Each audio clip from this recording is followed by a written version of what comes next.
Heather Thompson and Sue Williams grew up with deaf parents.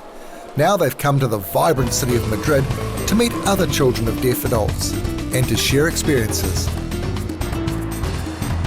The hearing world and the deaf world have very different cultures, and that can be confusing for children of deaf adults, known as CODAs.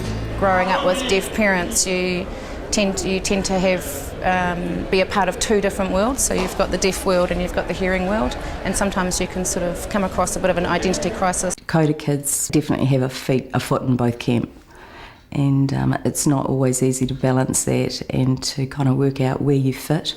Both these women shouldered a lot of responsibility when they were very young. There was a lot of pressure put on kids to act as the interpreter, so you were basically the ears to the world for your parents.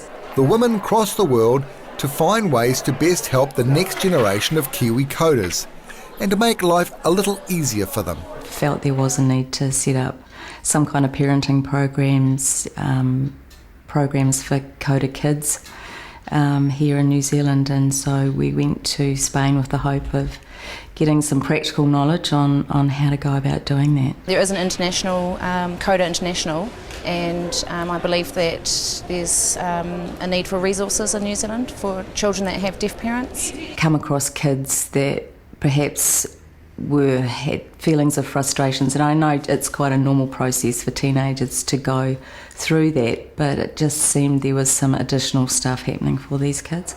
The Dutch have had CODA support groups for 20 years and passed on their experience.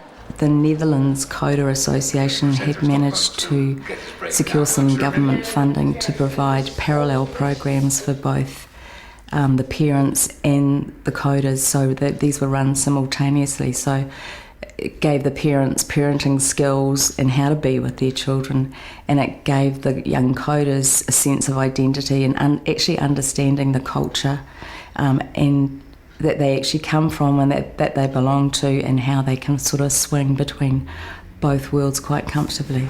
This is the kind of thing she wants to help start here. Deaf parents need to be able to access parenting programs just as hearing parents do, but it needs to be provided in a way that's accessible to them. At times, Sue had communication difficulties with her own parents. She says she felt pushed into adult roles very young. When I was very young, and having to walk up to the phone box for my parents and make calls from the phone box, phone my dad's employer to say that he was ill or something, I wouldn't be able to come into work. As I mentioned, communicating with my grandparents, interpreting between them, just anyone that came to the door. Heather's first language was sign, and she struggled to fit into the hearing world.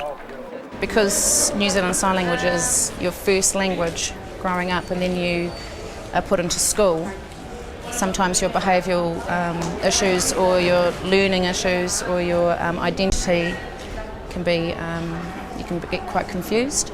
At the Congress, the women heard about camps for CODA kids. Where all these hearing children of deaf parents can get together and just sort of share some of their experiences perhaps, and just develop a sense of pride, self-identity.